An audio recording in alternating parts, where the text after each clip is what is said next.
नमस्कार, मैं हूं आशीष चित्रांशी और आप देख रहे हैं the news launcher. Hot topic with Hemant Atri. Hemant Atri ji को जोड़िए, कंट्रोल रूम जोड़िए फटाफट। स्वागत है हेमंत भाई। Thank you. डंका कहां तक पहुंचा है, आज यही चर्चा करेंगे। कहां तक डंके की गूंज पहुंची है, आप लोग चौंक जाएंगे। डंका पति का डंका लंका में फट गया है। श्रीलंका, उसकी नौसेना ने फायरिंग की है भारतीय मछुआरों पर।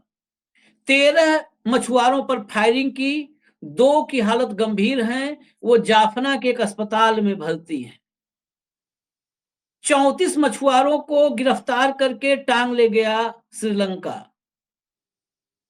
25 और 26 जनवरी 2 दिन और 2 घटनाएं। आप कल्पना कर सकते हैं क्या कि श्रीलंका भी भारत के साथ ऐसा करेगा? 2014 से 2023 के बीच का एक आंकड़ा मेरे सामने आया, चौंकाने वाला था। 14 से 23 के बीच में 800 भारतीय मछुआरों को गिरफ्तार कर चुका है श्रीलंका। लेकिन कभी इस दरमियान इसकी चर्चा नहीं, किसी ने सवाल नहीं पूछा कि भारतीय मछुआरों को उठा ले जा रहा है वो देश जो हमारे साथ कदम ताल करता था, छोटे भाई की भूमिका में था। वो देश 800 मछुआरों को लेकर चला गया, बाद में ले जाता है, छोड़ता है, लेकिन ये प्रक्रिया बार बार अपमानित होने जैसी है। हेमंत भाई, ये जो मामला गिरफ्तारी से आगे बढ़ गया, फायरिंग, और सीधे मतलब ये फायरिंग डराने वाला नहीं था, 2 जख्मी हैं। इस पर कोई अब तक विदेश मंत्रालय की तरफ से कोई प्रेस कॉन्फ्रेंस या इस देश के जनता के बीच में भाई बताना कि श्रीलंका ने ऐसी जो है गुस्ताखी की है, हम सख्त कार्रवाई करेंगे, कुछ सुनने में नहीं आया। क्या इतने लाचार, कमजोर कभी हम रहे हैं क्या? आशीष भाई, सबसे पहले दर्शकों को नमस्कार। देखिए, इस तरह की जो घटना थी ना, आमतौर पर जो एक्सक्लूसिव इकोनॉमिक जोन होते हैं सभी देशों के समुद्र के अंदर, उसमें मछली पकड़ने को लेकर के, क्षेत्राधिकार को लेकर तमाम बार कंफ्यूजन भी होता है और डिस्प्यूट होते रहते हैं। बहुत सामान्य बात है जिनके साथ में आपकी समुद्री सीमा लगती है। लेकिन निहत्थे उस पे मछुआरों के ऊपर फायरिंग कर देना आपने रिसेंट हिस्ट्री में कभी सुना नहीं होगा, और वो भी श्रीलंका जैसा देश। श्रीलंका की आपको 2 ही लाइन कहूंगा बस। आज श्रीलंका अगर अपने पांव पर खड़ा है तो 2 साल पहले की वो बात याद रखनी चाहिए, जब वो देश बिल्कुल उसका बर्बाद हो गया था आर्थिक तौर पर, उनके पास एक दिन का भी खाने का कुछ नहीं था। तब हिंदुस्तान ने उसको आर्थिक मदद दे करके उसको कोलैप्स होने से, एक देश के तौर पर फेल होने से हिंदुस्तान ने बचाया था। अभी 2 साल पहले जब उन पर इंटरनल डिस्प्यूट हुआ और जनता राष्ट्रपति के घर में घुस गई थी, आपको याद होगा। तो इतनी बड़ी एहसान फरामोशी बिना किसी कारण के नहीं आती। फायरिंग कर देना, आमतौर पर आप मेरे मजदूरों को, मछुआरों को पकड़ ले गए, मैं आपके पकड़ ले गया, फिर छोड़ दिया, वो सब सारी संधियां रहती हैं 2 देशों के बीच में। And we are friendly neighbours. Sri Lanka के साथ हमारा कभी डिस्प्यूट उस तरीके का होता ही नहीं कोई ना। तो फायरिंग कर देना ये एक नई तरह की हिमाकत है, और इसकी बैकग्राउंड में जाना पड़ेगा आपको। जब आपने श्रीलंका को $1 बिलियन की जब वो दिए थी, जो पाइपलाइन देते हैं कैश की और उसमें तरीके खर्चा करने के लिए, तो उस समय पूरे देश को हिंदुस्तान ने बचाया था। और उसके बाद का घटनाक्रम देखिए, फिर अडानी साहब को वहां पर power plant, solar power plant, तो हर चीज में आपको जहां विदेश मिलेगा वहां आपको अडानी साहब मिलेंगे 90% ऑफ द केसेस। तो अडानी साहब को वहां पर सोलर पावर प्लांट मन्नार और उस एरिया के अंदर वो लगाने की बात हुई। अब 3 दिन पहले आपने खबर देखी होगी कि जिन टर्म्स एंड कंडीशंस पे, जिन दरों के ऊपर वो समझौता हुआ था, उसको श्रीलंका ने रीओपन कर दिया है। तो कहीं ना कहीं बैकग्राउंड में कुछ खास तरह के इकोनॉमिक चीजें हैं, जिसके बाद कोई भी देश पड़ोसी आपके ऊपर हावी हो जाता है। और श्रीलंका ये अकेला नहीं। अब जब श्रीलंका ने हरकत की है, आपने कहा, तो आज विदेश मंत्रालय ने एक फॉर्मल प्रेस नोट जारी किया है, वो मैंने भेजा आपको। इसके अंदर उन्होंने पूरी घटना का विवरण देते हुए बताया है कि किस तरीके से जल क्षेत्र के अंदर उनको, हमारे मछुआरों को पकड़ा गया, उनमें से गोलियां चलाई श्रीलंकन नेवी ने। 2 मछुआरे गंभीर रूप से घायल हैं और 1 मछुआरा सामान्य घायल है, कम चोट लगी है। लेकिन सवाल यह है कि गोली चलाने की नौबत कहां से आई? क्या वो आक्रामक थे? क्या वो हमलावर थे? किसी भी देश की सेना, नौसेना या वायुसेना तब तक अटैक नहीं करती, फायर नहीं करती, जब तक सामने वाला उस पर ऑफेंसिव या अग्रेसिव ना हो या उस पर हमला ना करे। तो मछुआरे तो बेचारे निहत्थे होते हैं, वो तो अपना जाल लेकर के अपनी बोट्स में जाते हैं। तो उनको किस तरीके से फायरिंग की गई, ये बहुत चिंतनीय विषय है। इसीलिए आज विदेश मंत्रालय ने श्रीलंका के जो दिल्ली में हाई कमिश्नर हैं उनको तलब किया और उनको इस बात पर स्ट्रॉन्ग प्रोटेस्ट लॉन्च किया। ये सारी बातें सामान्य डिप्लोमेटिक प्रोटोकॉल्स है। मेरा केवल एक सवाल ये है कि हमारे पूरे पड़ोस में क्या कोई ऐसा भी देश बचा है जो हमसे फ्रेंडली व्यवहार करता हो? उनको नहीं पता था कि ये हिंदुस्तानी मछुआरे, उनके मछुआरे क्या हमारे एरिया में नहीं आते? क्या हमारी नौसेना उन पर फायर करती है? तो ये एक खास तरह की हिमाकत है जो हमारी डिप्लोमेसी का over a period of time पिछले 10 साढ़े 10 साल से जो मजाक बना दिया गया है ना, हर जगह ढोल बजाना, नारे लगाना, सम्मान मिल गया, ये कर दिया, वो कर दिया। हकीकत में जो गंभीर मसले हैं, जो द्विपक्षीय मसले होते हैं, उनको लेकर के कोई भी सार्थक चर्चा आपने विदेश मंत्रालय की विदेश नीति में पिछले 10.5 साल में नहीं सुनी होगी। हर जगह ऑप्टिक्स है, हर जगह फोटो ऑप है और तमाम तरह की चीजें हैं। श्रीलंका वो देश है जिसको आपने आर्थिक तौर पर हाल ही में बर्बाद होने से बचाया। थोड़ा सा इधर चलिए, बांग्लादेश। बांग्लादेश का तो जन्म हिंदुस्तान की सेना के कारण हुआ, उसकी बहादुरी के कारण हुआ, उसके ऑपरेशन के कारण हुआ। और आज वो बांग्लादेश हमारी बीएसएफ को बॉर्डर के ऊपर, आपको पता है, बाढ़ लगाने नहीं देता अपने क्षेत्र में। वो बाढ़ लगाने का काम रोकना पड़ा, जबकि 2/3 से ज्यादा बॉर्डर के ऊपर, इंडो बांग्ला बॉर्डर पे बाढ़ लगाई जा चुकी है। तो ये उनकी हिमाकत है। वहां पर हिंदुओं पर जिस तरह के हमले हो रहे हैं, आप रोज देखते हैं, चुन चुन कर हमले हो रहे हैं। तमाम हमारे जो कथित धार्मिक नेता उनको पकड़ के अंदर कर दिया गया है। आपने अब तक सार्वजनिक तौर पर जो हिंदुओं के सबसे बड़े ठेकेदार हैं आरएसएस, उसके मुंह से कभी एक शब्द सुना है कि बांग्लादेश के हिंदुओं के साथ क्या हो रहा है? सुना है कभी आपने किसी पदाधिकारी के नाम? हिंदुओं के सबसे बड़े ठेकेदार यही है ना। उसके बाद बीजेपी की सरकार में मोदी जी तो बहुत जल्दी ट्वीट का बड़ा शौक है उनको, किसी का भी ट्वीट करते हैं। उनका कोई ट्वीट देखा हो अब तक? विदेश मंत्री का कोई ट्वीट देखा हो अब तक? तो पूरे का पूरा जो हमारा पड़ोस था, कहीं चलिए आप श्रीलंका की, आज आपने ताजी बात, बांग्लादेश बीएसएफ बॉर्डर, इवन छोटा सा देश नेपाल, हमारा छोटा भाई, हिंदू राष्ट्र कहने को, वो उनके नोटों पर हमारे डिस्प्यूटेड नक्शे छपे हुए, हिंदुस्तान के एरिया को पड़ा बता रहे हैं। फिजी जो उससे आगे बढ़ गए। मैं जोड़ दूं, सिर्फ नेपाल की बात किया आपने, नेपाल के साथ चीन का टेलीकॉम का एक एग्रीमेंट हुआ है। अब नेपाल की सीमा में घुसते ही भारत की जितनी मोबाइल कंपनियां, मोबाइल ऑपरेटर हैं, इनका नेटवर्क नहीं आएगा। इस खबर को जो है इस संदर्भ में समझा जाना चाहिए कि आप तो नहीं देखे हैं, हम लोग तो बहुत करीब से देखे हैं। नेपाल की सीमा बहुत पास में है, 25-50 किलोमीटर की दूरी पर है हम लोगों के घर से। नेपाल और भारत के जो सीमा है, उस सीमा को आप मतलब मानिए ना, 2 देशों की सीमा। वहां रोटी बेटी का रिश्ता है। इधर पता चल रहा है कि ससुराल है, उधर मायका है लड़की का, इधर मायका है, उधर ससुराल है। इधर आदमी का एक परिवार का एक हिस्सा है, उधर दूसरा मौसी उस तरफ है, बुआ उस तरफ है। ये स्थिति है। अब बताइए आप कि नेपाल की सरहद में अगर भारतीय ऑपरेटर्स का नेटवर्क ही नहीं रहेगा, तो उस सरहद पर रहने वाले, जहां पर रोटी बेटे का रिश्ता है, वहां पर कितनी बड़ी खबर है। ये अभी 2 दिन पहले की खबर मैं बता रहा हूं आपको, 2 दिन पहले की खबर। जी, इसलिए मैंने खाली ऐड ऑन किया कि नेपाल को समझना, तो ये भी देख लीजिए अब कहां तक जा रहा है वो। हाँ। नहीं, बिल्कुल, ये जो मैं वही कह रहा हूं कि जो विदेश नीति जो एक गंभीर मसला होता था, जो द्विपक्षीय मसलों को लेकर के पॉलिसी लेवल पर डिस्कशंस होते थे, उसकी डिटेल्स मीडिया में आती थी, सारी उस पर ओपन एक डिबेट होती थी। आज वो सारी कहानी खत्म कर दी गई है। विदेश नीति का मतलब मोदी जी के फोटो, मोदी जी को उस राष्ट्र का बड़ा सम्मान, वहां के नेताओं से जफ्फी, और ये सारा कार्यक्रम रह गया है। फिजी जैसा देश, आपको ध्यान होगा, राजीव गांधी ने रातों रात वहां पर सेना भेज करके किस तरीके से ऑपरेशन करके वहां की सरकार बचाई थी। आज फिजी के अंदर जो हमारी सैन्य टुकड़ी थी, उसको वापस कर दिया गया। इस सारे खेल के पीछे जो आपने जिक्र किया, हकीकत 2 ही चीजें हैं। एक अडानी के मालदीव। तो वो जो इन सारी चीजों के पीछे 2 ही चीजें हैं। एक अडानी के वेस्टेड इंटरेस्ट, चाहे वो श्रीलंका का मामला हो, चाहे बांग्लादेश का पावर प्रोजेक्ट्स, दोनों में आपने देख लिया बिल्कुल साफ साफ। और बांग्लादेश की तो हालत ये है कि उन्होंने तो इनके पिछले पैसे भी देने से मना कर दिया है, यूनुस सरकार ने, जो भी उन्होंने किया। इस सारे खेल के पीछे केवल और केवल चाइना है। चाइना की जब से श्रीलंका के अंदर उन्होंने पोर्ट बनाई, उनकी सारी पनडुब्बियां वहां पर घूम के पानी के नीचे हिंदुस्तान की सारी जासूसी सरेआम करती है। हिंदुस्तान रोज उनको विरोध दर्ज कराता है कि इसको मत आने दीजिए, इसको मत आने दीजिए। वो हिंदुस्तान की कोई बात नहीं सुन रहे।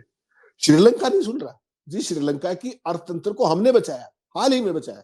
उन्होंने आभार भी प्रकट किया हमारा। उसके बावजूद बांग्लादेश हमें आंख दिखाना शुरू कर दिया। जिस पाकिस्तानी सेना की जातियों से वो तंग होकर के बांग्लादेश का निर्माण हुआ था, वो बांग्लादेश की, वो पाकिस्तान की सेना और उनका आईएसआई चीफ वहां पर जाकर बांग्लादेश की सेना को ट्रेनिंग दे रहे हैं। देख लीजिए आप। नेपाल का हमने बताया, मालदीव का आपने चर्चा की। तो बचा क्या है? बचा भूटान, है भूटान भूटान। भूटान चाइना के लेफ्ट में, भूटान चाइना के लेफ्ट में जा रहा है तेजी से, गोद में चला गया। हाँ, बहुत तेजी से जा रहा है। और वहां तो हालत ये है कि जो हमारा ट्राई जंक्शन है, किसी भी दिन भूटान का गला दबा करके चाइना उस पर भी कब्जा कर लेगा, जो हमारे सैनिकों ने बहुत बहादुरी के साथ बचाया पिछली बार लगातार। उसको चाइना को पीछे भी करेगा था वहां पर, ध्यान होगा आपको, चिकन नेक जिसको बोलते हैं। तो कुल मिलाकर के जो परिस्थितियां हैं, आपकी विदेश नीति का पहला पैरामीटर ये होता है कि आपके पड़ोसियों के साथ कैसे संबंध है। एक तरफ चाइना है, उनसे संबंध 2020 के बाद जो स्थितियां थी, अब आप कह रहे हो कि कैलाश मानसरोवर शुरू करेंगे, डायरेक्ट फ्लाइट शुरू करेंगे। पाकिस्तान के सारे संबंधों को आपने देखा। अब बचा कौन? उधर श्रीलंका, बांग्लादेश, नेपाल, कोई तो आपका फ्रेंडली कंट्री नहीं बचा। तो डिप्लोमेटिक लेवल पे आप फोटो शूट करने के अलावा कर क्या रहे हैं? यही सवाल है ना। तो चाइना आए तो आंख बंद कर लो, कोई आया नहीं, कोई घुसा नहीं। बांग्लादेश कहे कि बॉर्डर पे ये बाढ़ नहीं लगानी, तो आपकी बीएसएफ घर बैठ जाती है, और फिर आप राष्ट्रवादी सरकार की बात करते हो। तो कुल मिलाकर के जिस तरीके से देश नीति का फलूदा कर दिया मोदी सरकार ने, और जयशंकर एक टिपिकल ब्यूरोक्रेट है, उनको अपने मास्टर को, हिज मास्टर्स वॉइस जिसको आप कहते हो, अपने बॉस को खुश रखना है। बॉस कब खुश होगा? 4 देशों में उनको घुमा लाओ, 4 जगह उनके फोटो खिंचवा दो, भाषण करवा दो, दैट्स ऑल। डिप्लोमेसी यहां तक आके खड़ी हो गई। कल रात को आपने ट्रंप साहब के साथ मोदी जी का संवाद देखा होगा। मोदी जी ने बड़े आह्लादित होकर के ट्वीट किया कि मेरी आज मेरे मित्र ट्रंप से बात हुई, उनको बधाई दी, ये किया वो किया। उसी समय इन्होंने कोई बातचीत लंबी चौड़ी नहीं बताई। तभी का आप व्हाइट हाउस का बयान देखिए। व्हाइट हाउस ने साफ कहा कि दोनों नेताओं के बीच बातचीत हुई, और ट्रंप ने जोर दिया इस बात पर कि भारतीय सेना अमेरिकन ओरिजिन के डिफेंस हार्डवेयर को खरीदे। सीधा सीधा मतलब कर्टसी काल के अंदर भी धंधे की बात है, धंधा। और आप क्या कह रहे हैं? मेरे मित्र डोनाल्ड ट्रंप से बात हुई। आप भी पूरी बात बताइए ना, किन किन मसलों पर बात हुई। तो ये जो चीज थी ना, मेरे मित्र, ये डिप्लोमेसी मेरे मित्र से आगे की बात होती है। डिप्लोमेसी जब भी ये नहीं होती, फोटो ऑप नहीं होती, दूसरे देशों में जाके भाषणबाजी और मोदी मोदी करना डिप्लोमेसी नहीं होती। Diplomacy is too serious a business. एक तरफ आप देखिए, चाइना के राष्ट्रपति को इतने विरोध होने के बावजूद भी ट्रंप ने खुद फोन करके बुलाया कि नहीं बुलाया अपने इनॉग्रेशन में? उसके बावजूद वो नहीं गए, उन्होंने अपने वाइस प्रेसिडेंट को भेजा।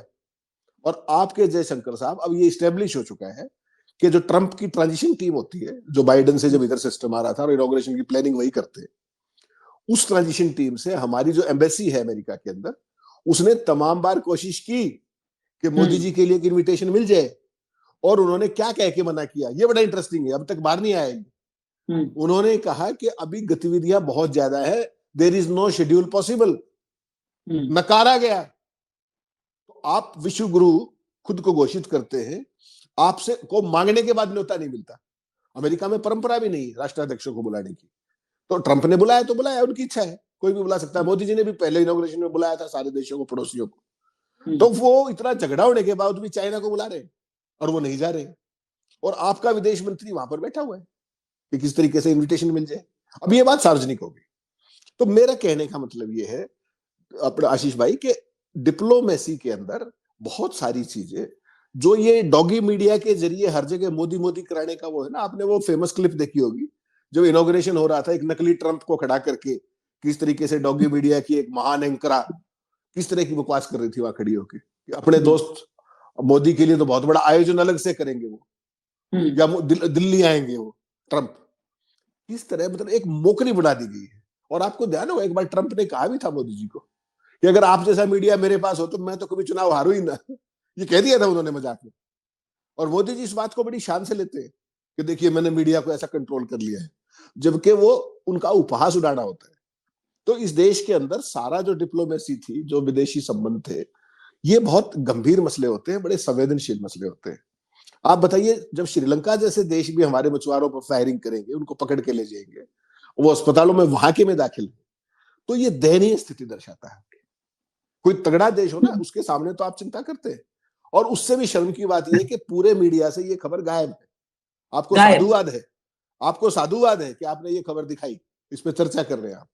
विदेश मंत्रालय की वो विज्ञप्ति भी निकाली, कहीं और तो ये खबर नहीं।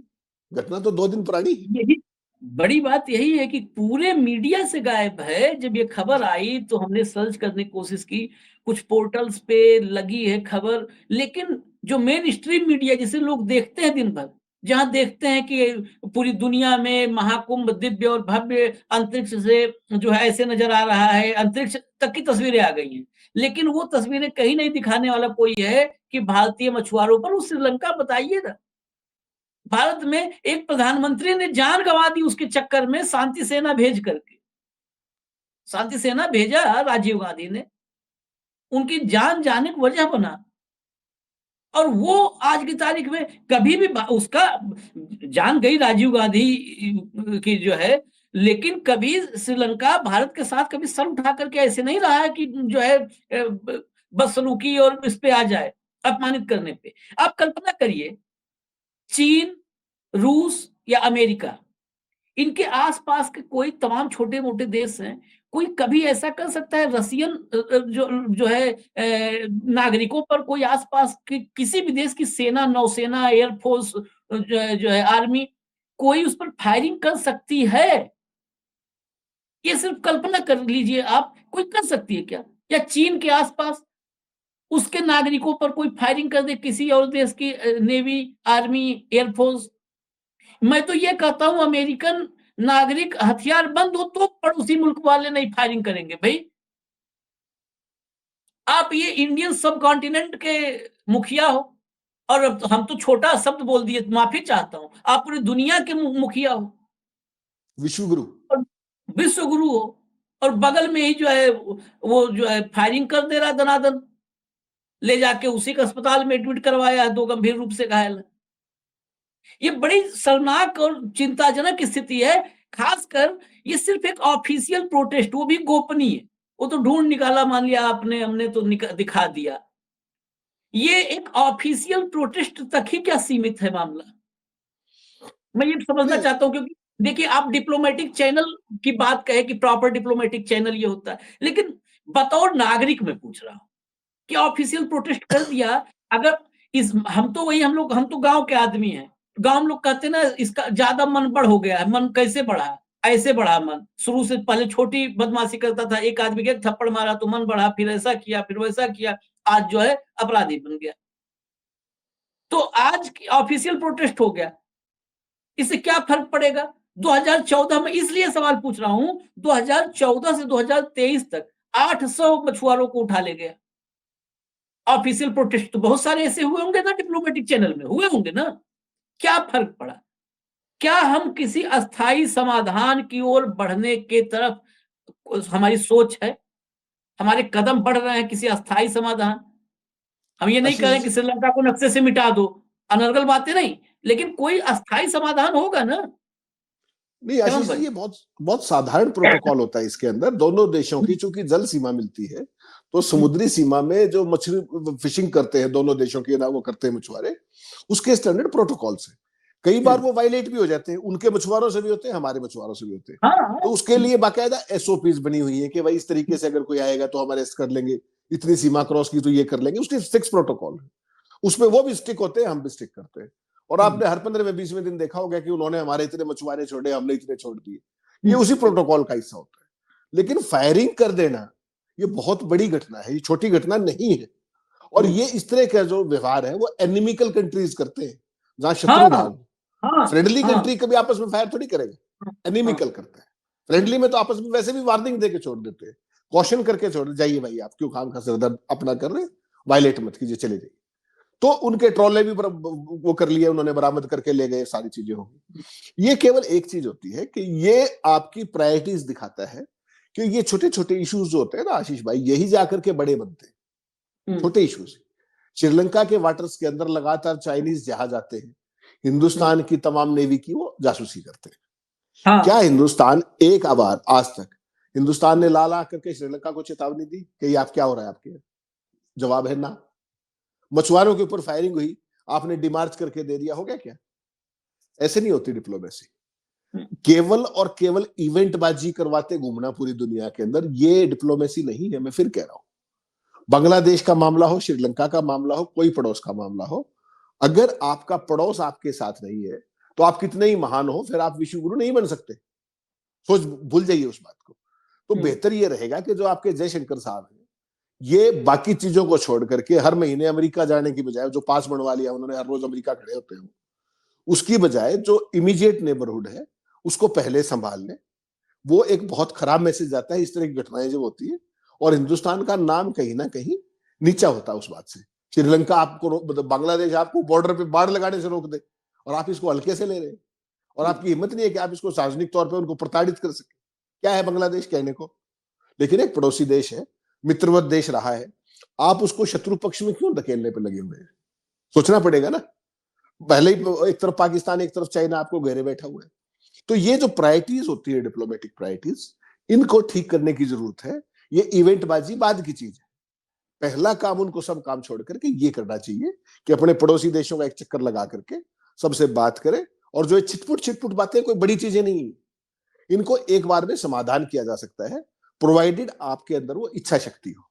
समस्या ये है कि आपकी प्रायोरिटी भी नहीं है और आपके अंदर इच्छा शक्ति भी नहीं है। आप किसी एक व्यक्ति के पीआरओ बन के पूरी दुनिया के अंदर फोटो ऑप और इवेंटबाजी कराते फिर रहे। ये बहुत ही दुर्भाग्यपूर्ण है। एक आखिरी आखिरी सवाल कि ये जो आपने कहा कि इच्छा शक्ति, मैं इच्छा शक्ति के साथ एक और शब्द जोड़ना चाहता हूं, समझना चाहता हूं कि समझ। इच्छा शक्ति तो तब डेवलप होती है जब उतना विदेश नीति की समझ हो। पहले समझ तो हो, तब ना इच्छा शक्ति डेवलप होगी। है?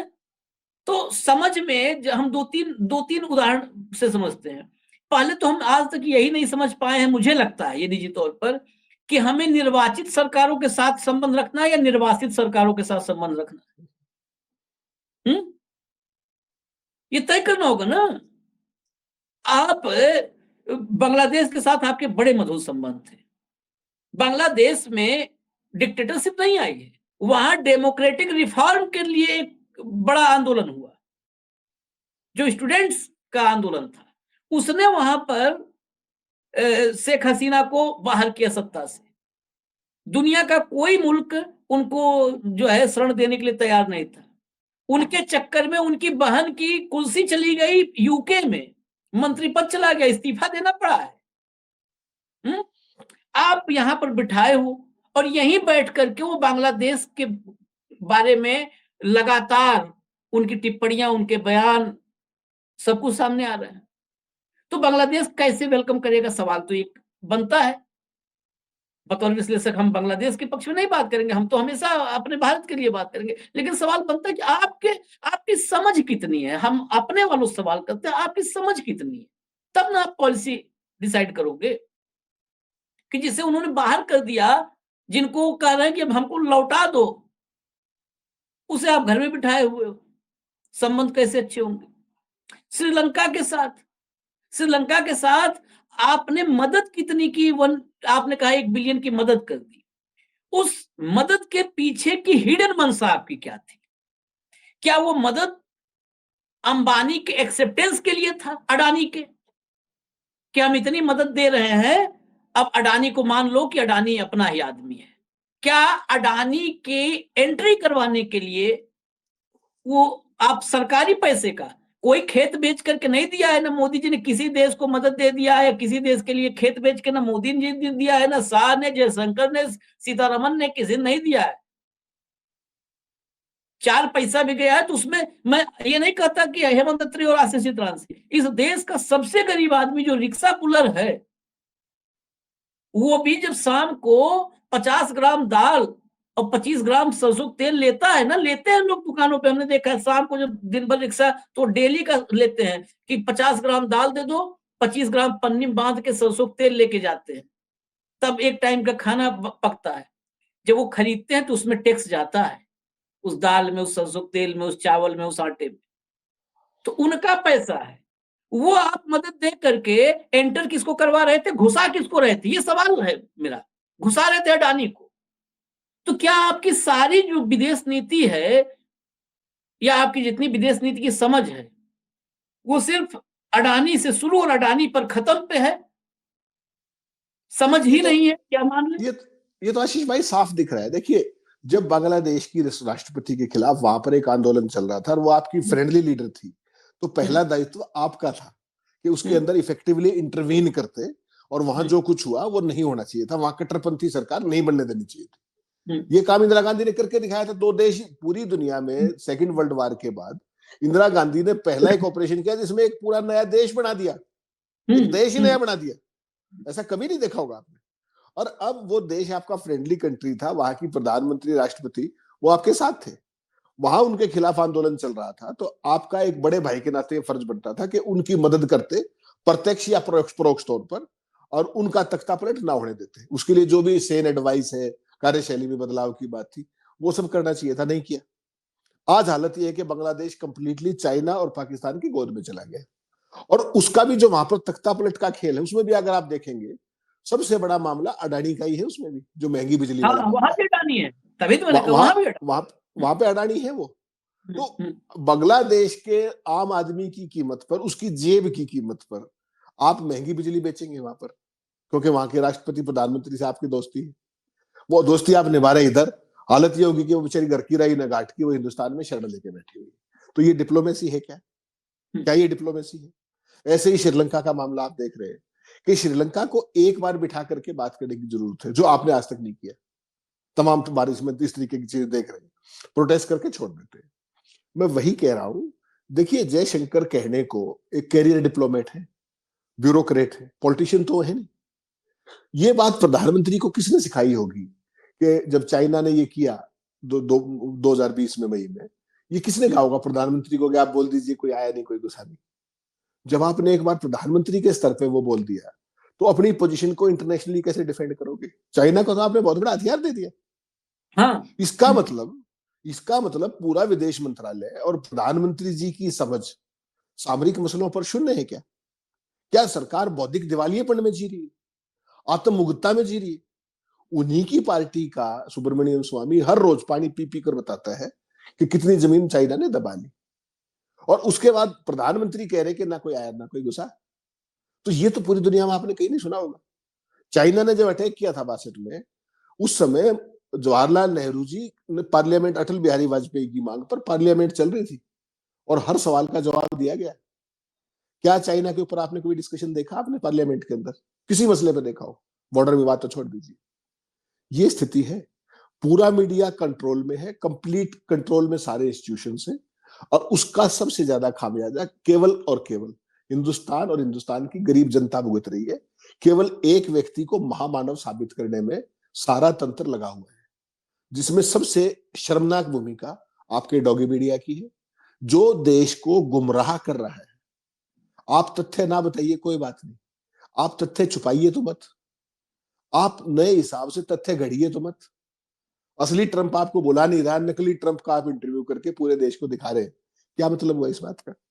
देखा ना आपने देश के सबसे तेज चैनल पर कितने हंसते होंगे लोग पूरी दुनिया के, यार हम किस तरह के नमूने हैं।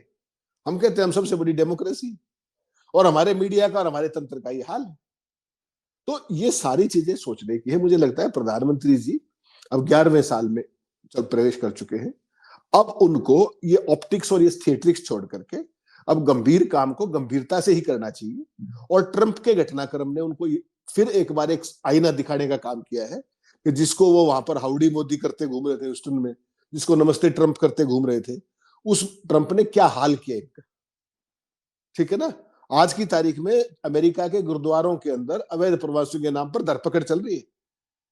संवेदनशील मामला, इसलिए हम चर्चा नहीं कर रहे उसकी। तो आप क्या कर रहे हैं? आपने कल के अपने ट्वीट में लिखा है कि मेरे फ्रेंड डोनाल्ड से इस बारे में बात हुई। लिखते मोदी जी, उन्होंने लिखा ना कि हमारे हथियार खरीदिए, हमारा सामरिक ये खरीदिए। आप भी लिखते कि भाई ये जो मामला है। हालत ये हुई कि कोलंबिया और जो पड़ोसी देश मेक्सिको है, वो तो अमेरिका के सैन्य जहाजों को नहीं उतारने दे रहे, और आप अमेरिका के अंदर बैठ के कह रहे हैं कि हम अपने प्रवासी वापस ले लेंगे, अवैध प्रवासी। कम से कम हिंदुस्तान में आके कह लेते। तो शर्मनिरपेक्षता का ये आलम है। हर चीज केवल और केवल एक प्रोपेगेंडा में बदल दी गई आशीष भाई। ये बेहद दुर्भाग्यपूर्ण स्थिति है और ये एक मैच्योर डेमोक्रेसी की निशानी नहीं है। ये बिल्कुल हमारा जो काम करने की शैली हमारे तंत्र की है, सरकार की है। We are just behaving like a banana republic. मतलब बहुत ही खराब बात है। दरअसल आपने कहा कि लोग हंसते होंगे जब मीडिया दिखाती है। लोग मीडिया पर नहीं हंसते होंगे, ना सरकार पर। इस सच्चाई को स्वीकारना होगा इस देश के लोगों को कि बाहर विदेश में बैठे लोग जब ये देखते होंगे तो हम पर हंसते होंगे, इस देश के नागरिकों पर हंसते होंगे कि इन्होंने ही चुना है ना, इन्हीं की पसंद है ये सब, ये इसी लायक हैं। ऐसे ही बोलते हैं ना हम लोग, ये इसी लायक हैं। नॉर्मल अपने आस-पड़ोस भी बोलते हैं, किसी के यहाँ होता है, उसका अगर थोड़ा-सा बैकग्राउंड खराब है, हाँ, इसी लायक है, इन्होंने ऐसे किया था। तो ऐसे ही बोलते होंगे सब हँसते हुए, इसी लायक है।